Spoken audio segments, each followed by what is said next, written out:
নমস্কার, আমি রিঙ্কু। কেমন আছেন আপনারা সবাই? আশা করছি আপনারা সবাই ভালো আছেন। আপনাদের ভালোবাসায় আমার পরিবারও সবাই খুব ভালো আছে। আর এস ফ্যামিলির সুন্দর আরও একটি ব্লগে আপনাদের সকলকে অনেক অনেক স্বাগত আর ভালোবাসা জানাই। আজকে হচ্ছে সানডে। আজকে সকালবেলা থেকেই ব্লগটি শুরু করলাম। সকালবেলায় সবার প্রথমে নাস্তার জন্য কিছু পরোটা বানিয়ে নিচ্ছি। অবশ্য তার আগে কিছু রুটি বানিয়েছি। কেউ কেউ রুটি খাবে, কেউ কেউ পরোটা। তো কিছুটা পরোটা বানাচ্ছি বিশেষ করে বাপি আর হাজবেন্ড দুজনের জন্য।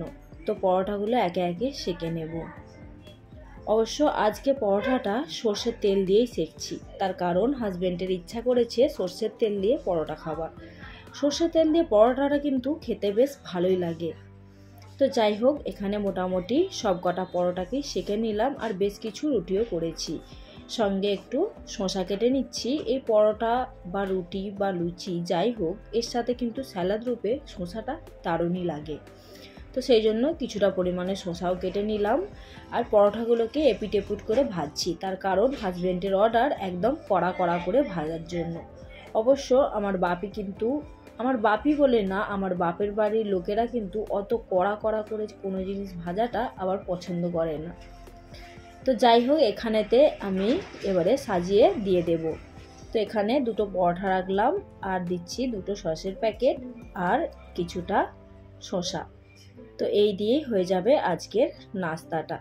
অবশ্য সবাই মোটামুটি চাটাও খেয়ে নিয়েছে, আমি কিন্তু এখনও চা খাইনি। তার আগে ভাবলাম বিছানাগুলো তুলে একটু পরিষ্কার করে নিই, তারপরেই নয় চাটা খাওয়া যাবে।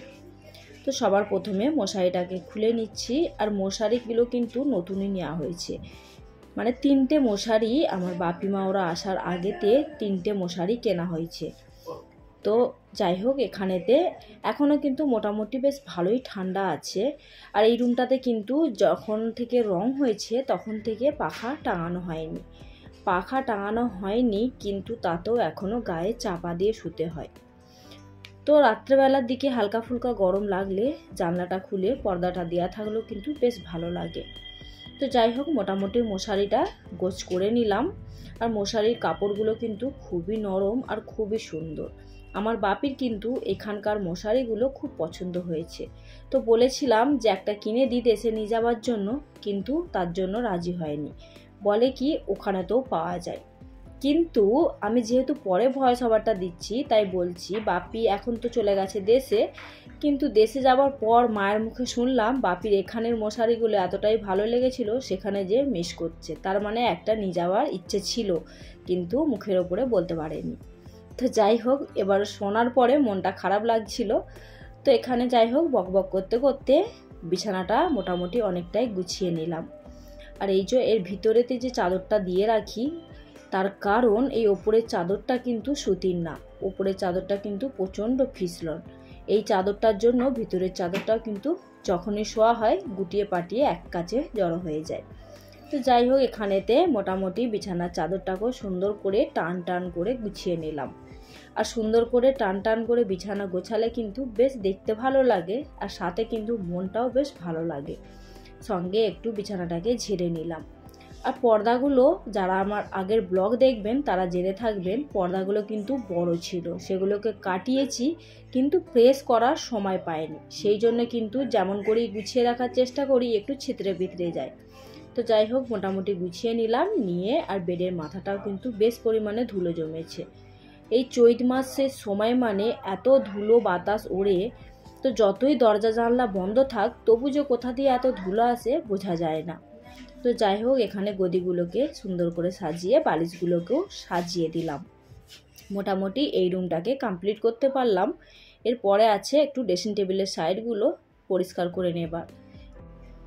এবারে তো নতুন স্কুল চালু হয়ে গেল, রীতিশা উঠে গেল 7-এ, আর আমার শ্বেতামা কিন্তু এবারে গেল LKG-তে। তো সেই হিসাবে এই ড্রয়ারগুলোকে এবার কিন্তু খালি করার পালা, তার কারণ আবার নতুন বই খাতায় ভরে যাবে। এখন অবশ্য করব না, তার কারণ আজকে মনটাও ঠিক ভালো লাগছে না। তারপরেতে মোটামুটি একটু ওপরেই কাজগুলোকে সেরে নিচ্ছি, অত ডিপ ক্লিনিং করছি না। তো যাই হোক, এখানে হাজব্যান্ড কিছু বলছিল, তো ওইখানটা আমি কাট করলাম। দিয়ে আবারও কিন্তু এই বেড সাইড টেবিলটাকে একটু পরিষ্কার করে নিয়ে টাওয়ালটাকে ঝেড়ে নিয়ে আবার বিছিয়ে দিলাম। ওই রুমটা তো মোটামুটি গুছানো হয়ে গেল। আবার এই রুমে আসলাম। এই রুমটা অবশ্য সেরকম কিছু নোংরা হয়নি, সকালবেলা মা একবার গুছিয়ে দিয়েছিল, তারপরে আমি একবার গুছিয়ে একটু ঝাড়ুটা জাস্ট মেরে দিলাম। আর তারপরে এবারে কিন্তু ঝাড়ু পোছাটাও করে নেব। তার আগে আমি খাবো একটু চা। চায়ের জন্য মনটা কিন্তু এবারে কেমন কেমন হচ্ছে, বেশ অনেকটা বেলা হয়েছে, এবার চাটা মনে হচ্ছে খেয়ে নিই। ঘড়িতে আশা করছি দেখে বুঝতে পারবে এখন সময় হচ্ছে 8:10। সাথে সাথে ভাবলাম যে ডাস্টিংয়ের কাজগুলো কমপ্লিট করে দিই। ওইদিকে কিন্তু আমি চাটা গরমের জন্য বসিয়ে দিয়ে এসেছি। তারপরে এখানে চেয়ারটাকে একটু পরিষ্কার করে নিলাম, আর সাইডে যে কাঁচের আলমারিটা আছে সেটাকেও একটু সুন্দর করে পরিষ্কার করে নিলাম। আর সাথে সাথে কিন্তু চাটাও এদিকে গরম হয়ে গেছে, তো চাটাকেও ছেঁকে নেব। ওই যে বললাম সবার খাওয়া হয়েছে, আমি খাইনি, সেই জন্য কিন্তু চা ছাঁকনিটাতে নোংরা লেগেই আছে। নোংরা বলতে ওই চায়ের ডাস্ট। চাটাকে ছেঁকে নিলাম। এবারে চায়ের সাথে নিয়ে নেব কিছুটা পরিমাণে বিস্কিট। এদিকে কিন্তু সবাই বসে আছে, আর ওইখানেতে আমি একটুখানি বিছানাতে বসে চাটাকে খাচ্ছি।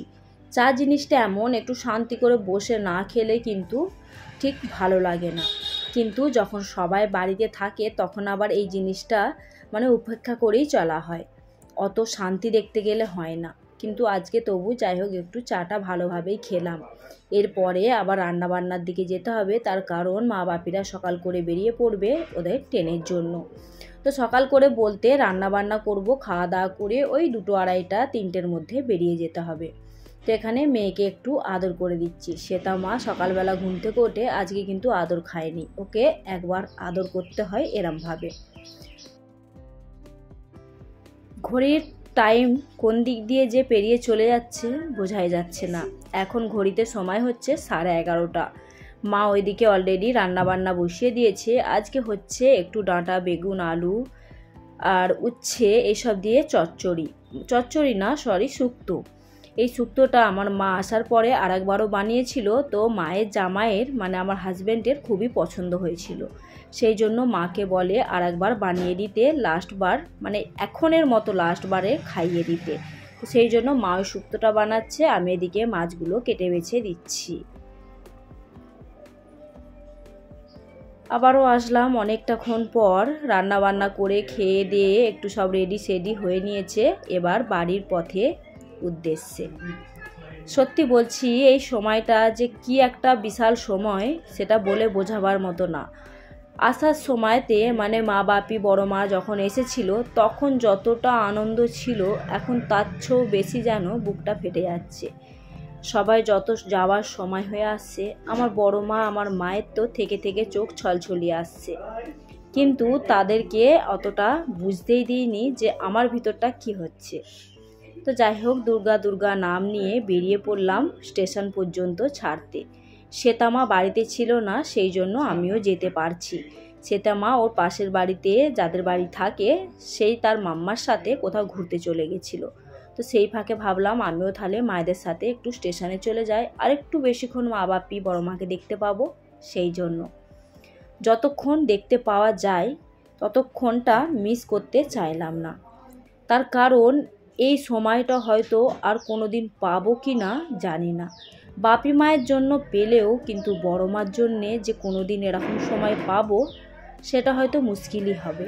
তার কারণ বড় মার তো একটু বয়স হয়েছে, হয়তো আর কোনো দিন আসতে পারবে কি না জানি না। সেই জন্য চলে আসলাম একদম স্টেশনে। বাড়ি থেকে একদম অটো বুক করে নিয়েছিলাম স্টেশন পর্যন্ত, তার কারণ অনেকগুলো ব্যাগ হয়েছে, ওই ব্যাগ নিয়ে ওঠা নামা খুবই একটা মুশকিলের ব্যাপার। তো যাই হোক স্টেশনে এখন ট্রেনের জন্য অপেক্ষা, আর অপেক্ষা করতে করতে এইদিকে খালি বাপি আর মা বড় মার মুখের দিকে তাকিয়ে আমি নিজেকে সামলাতেই পারছিলাম না। তো অনেকটা কষ্টের ব্যাপার, যারা বাইরে থাকো বা এই ফিলিংসটা মেয়েরাই বুঝতে পারে। তার কারণ আমি বাইরে আছি বলে না, মেয়েরা যারা শ্বশুর বাড়ি গেছে তারা এই ফিলিংসটা ভালোভাবে বুঝতে পারবে যে কতটা কষ্ট হয়, কতটা বুকে পাথর চাপা দিতে হয়। এখন আমার বাপির মুখটা দেখে আশা করছি বুঝতেই পারবেন যে মুখগুলো কেমন হয়ে গেছে, যেন তার বিশাল বড় একটা সম্পত্তিকে সে কোথাও ছেড়ে রেখে দিয়ে যাচ্ছে। এরকমই একটা ফিলিংস আসছিল। সবচেয়ে বেশি আমার কষ্ট হয় আমার বাপির জন্য। আমি যে এখন বলছি আমার কিন্তু চোখটা ভরে আসছে, বুকটা ফেটে যাচ্ছে। শুধু আমার ওই বাপির মুখটা এখনও যেন মুখের মধ্যে, চোখের মধ্যে ভাসছে। কি বলবো, এই যে কি ফিলিংস, সেই ফিলিংসটা বারবার বলছি, বলে বোঝানো যাবে না। কোনো রকমে ট্রেনে বসিয়ে দিয়ে আমি কিন্তু অপেক্ষা করিনি ট্রেন ছাড়বার জন্য। কিভাবে যে ওখান থেকে বেরিয়ে এসেছি নিজেকে কন্ট্রোল করে, সেটা আমি ছাড়া, ভগবান ছাড়া কেউ জানে না। এখন যাই হোক, নিউ দিল্লি স্টেশন থেকে মেট্রো ধরে চলে যাব বাসারডা। ওখান থেকে বাস ধরে বা অটো ধরে চলে যাব বাড়ি।